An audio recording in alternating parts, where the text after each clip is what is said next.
Softones. Steve, I'm gonna let Elton come up. Thanks, man. Appreciate you. Which one's out? Well, One of the guys that sings with Elton something. Lynch. Oh, shut up, bro. Shut up. I've been messing with you for 2 days. Now, when we do a Q&A, all three of you guys will be up. Cool, Okay? not a problem. I need to keep you because of that last comment. Okay. Plus, you got that red shirt on in contrast with what I have on. There you go. Making me look good. There you go. All right, folks, we're gonna jump right into the next segment soon you're ready for. But I want to gear up for a concert that you have coming up Valentine's Day. Yes, sir. Now, the Softones will be performing live at the Bethesda Blues and Jazz Club in Bethesda, Maryland. Actually, you may hear in the background a little Softones. Oh, yeah, I'm gonna prove it tonight. Man, that's awesome. That's pretty good. Yeah. You know what's so funny, man? And it's funny because you won't believe the big brother's the one that's hitting those high notes. I know y'all was like, which one is hitting those high notes? Listen, this reminds me of one time you had asked, what was it like hearing yourself on the radio? You just had that feeling? Yes. Yep. It was just like that. Because it's still to this day. I mean, you know, we were some dudes, we grew up in the hood and, you know, came up through school doing all these talent Basement shows, all parties. these basement parties. Red lights in the basement. And then we finally made records, and I'm telling you, man, to hear yourself come on the radio, Something else. like, yeah, so that kind of reminds me. I always give a wow.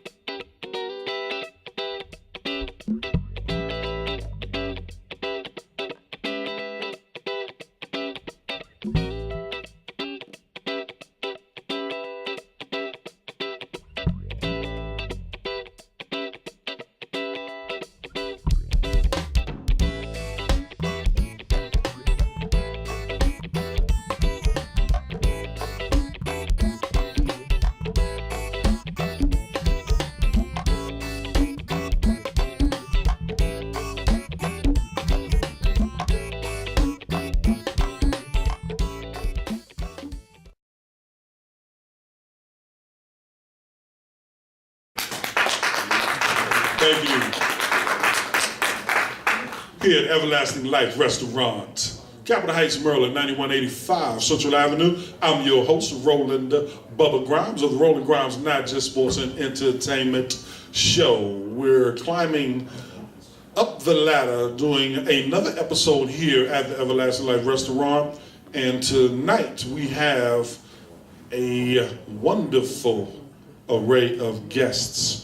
Actually, 3 of them to be exact, and they sing within the same ensemble. At this moment, I'd like to introduce to some and present to others the legendary Softones. Put your hands together for the Softones. Thank you. Thank you so Thank much. you. All right, now for those of you who don't know, if my man Quasi can find one of their songs on the monitor thing he has, I'll let you hear some of it. But I'm going to tell you what I do know about them, and they're going to correct me on all the lies I'm about to tell you. That's okay. All right? Here we go. First off, Baltimore, Maryland. That's true. And you first started recording in 1927.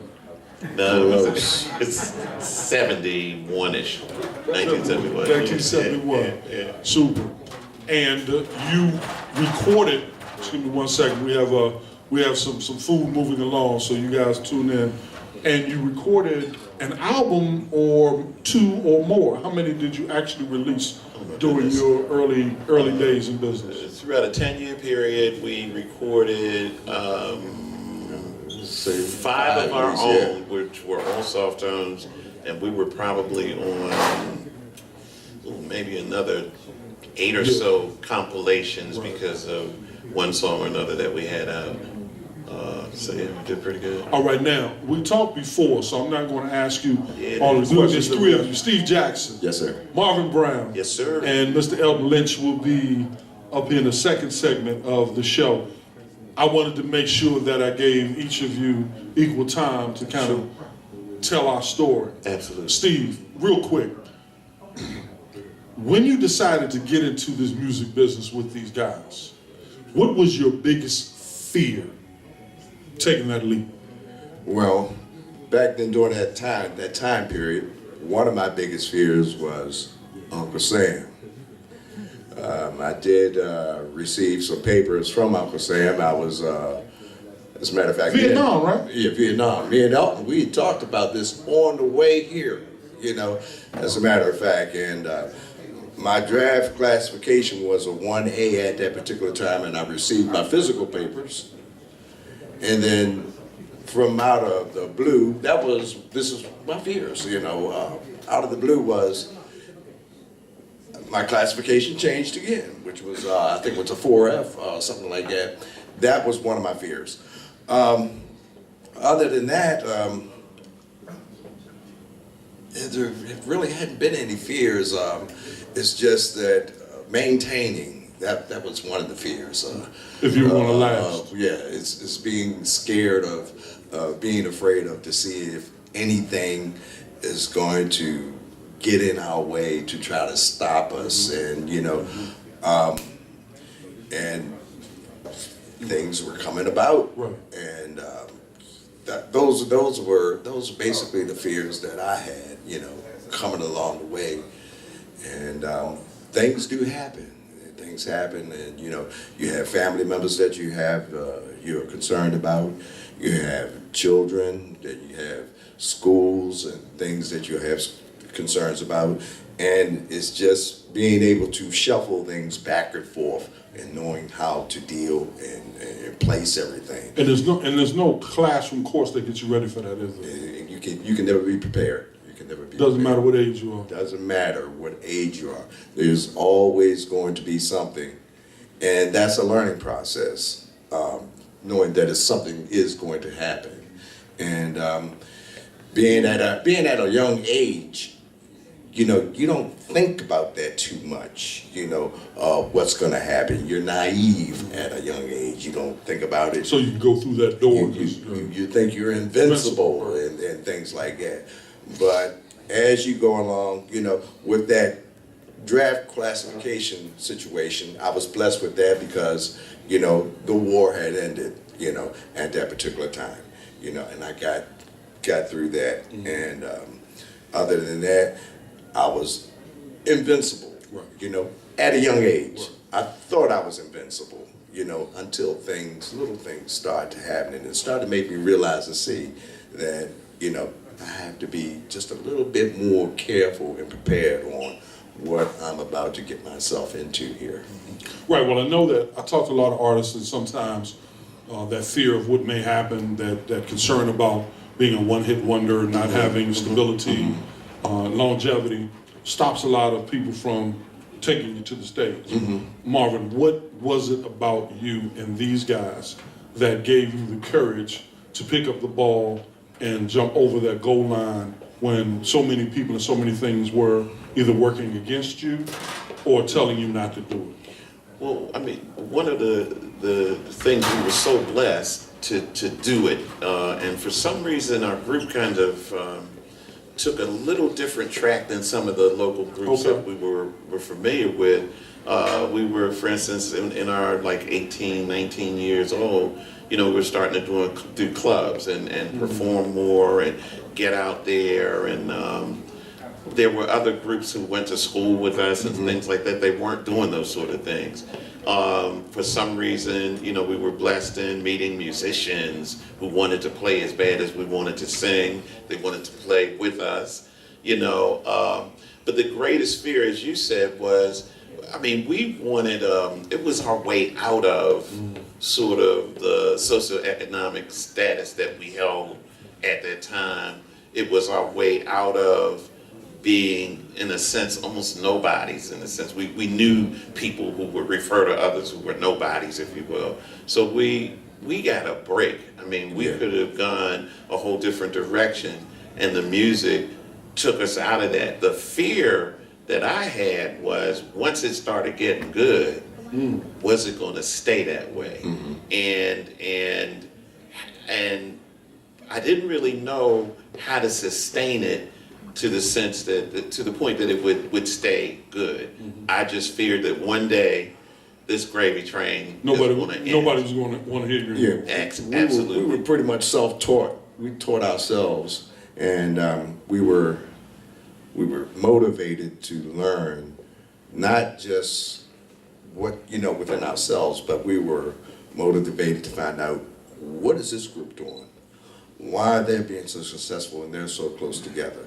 What is that group doing? We always ask questions. And I'll be honest with you, one of the things that I noticed about you guys whenever I meet with you, talk with you, is that you're inquisitive, you're intellectually curious. And I think that it shows in the way you handle things professionally, in the way that you conduct yourselves personally, and the gravity by which you move around different people and in different arenas.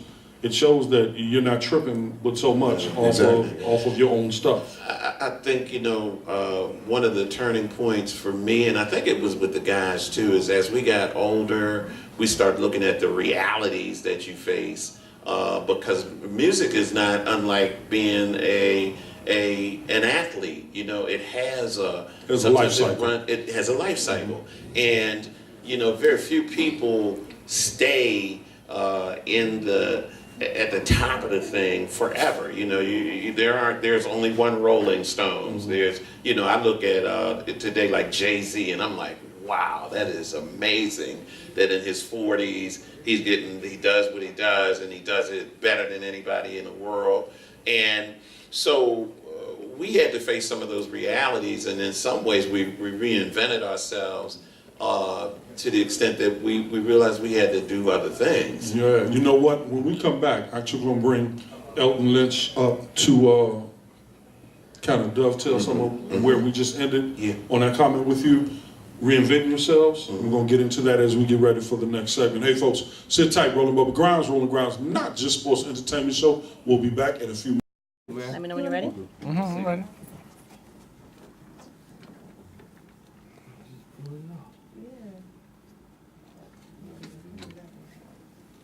How's it feel, Raymond?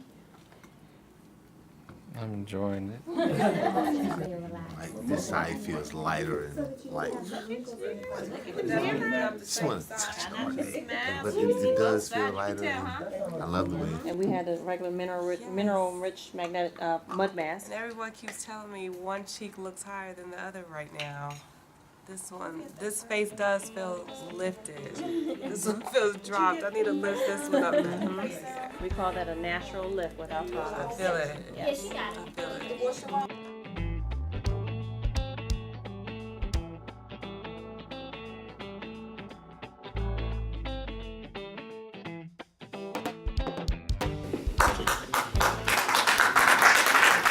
All right, thank you folks. Rolling Grimes, not just sports entertainment show here at Everlasting Life Restaurant with SOFTONES. A few minutes ago you had Mr. Steve Jackson on stage with Dr. We'll get into that in a minute, Dr. Marvin Brown, and now we have Mr. Elton Lynch. Elton, welcome to the set. Thank you so much. You are welcome. Real quick, as we ended, he talked about reinventing yourselves.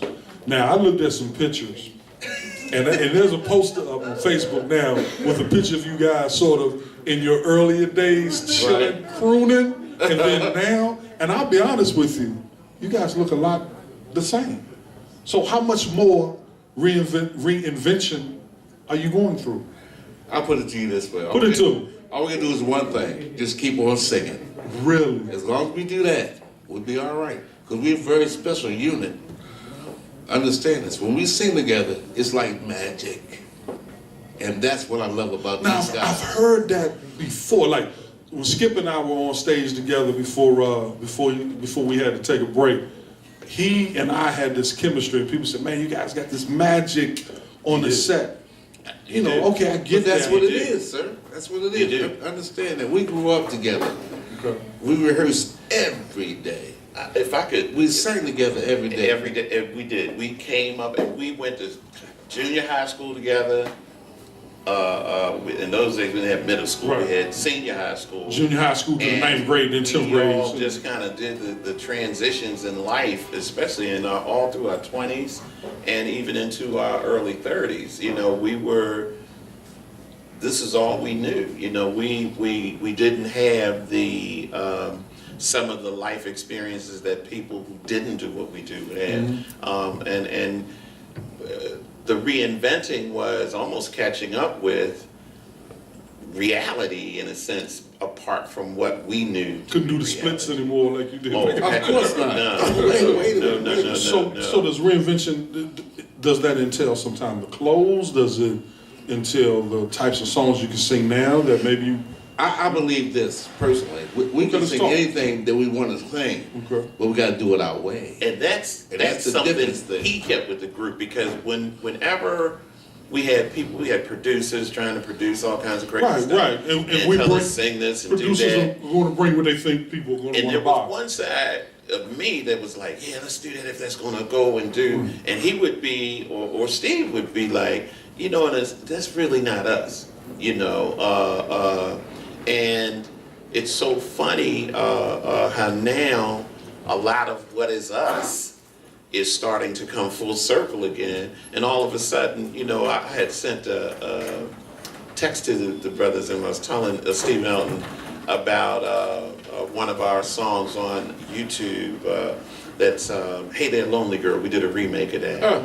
And that thing has over 250,000 hits. Wow. And that's occurred within like the last year. It didn't have it. The same thing with the song My Dream. So the things that we did are starting to be relevant again, and we never stopped doing that. Even, and I can remember, it's so funny when you're talking about reinventing ourselves, we had gotten a little older, we didn't have a record out for years, and I don't know if you guys remember this, we sang at an elementary school. And we had all these little kids come into the auditorium and their teachers. And we're singing our stuff, and those kids sat there. Didn't know. And it just didn't seem like it had been that long since we had those songs out. And we were in Baltimore, which is like our world in a sense, right? And the teachers were freaking out, but the little kids, Because they knew it. Right. didn't know any of this stuff. And I was like, oh my God. But they were born That's how this feels when you sort of become, if you will, dated and people don't know who you are. You know, and they certainly came later afterwards, so they enjoyed the music, the whole thing, but they had never But the heard that identification stuff. wasn't there. Exactly. Then the teachers again, they knew it, they were singing and hooping and hollering, but the children seriously outnumbered those teachers. But they know it now. Understand what goes around will come around. Understand that. Well, you know, the kids now that I talk to, they tell me, oh, my mother, my father, they grew up with you. Well, that's the thing. I mean, I remember I played my daddy's records. Yeah. Okay. So when Al Green came through, you know, it wasn't like I didn't know Love and Happiness and Right. some of those songs because when children, even my children, like, well, Daddy, I don't know this record. I'm like, well, I play Flashlight every time you get in the car. What do you mean? What do you mean you don't know? What do you mean you don't know Flashlight? You know? So, but I literally would go in the basement, and if you who didn't do this just say I didn't do it, I used to literally go into the basement and listen to my mother's and father's records, and that's how I got hip to Barry White. That's how I got hip to Sam Cooke, Temptations, Manhattan, and those records were 10, 15, 20, 30 years old when I started listening to them. But the kids aren't sharing the records with their parents like we did growing up. Back in the day.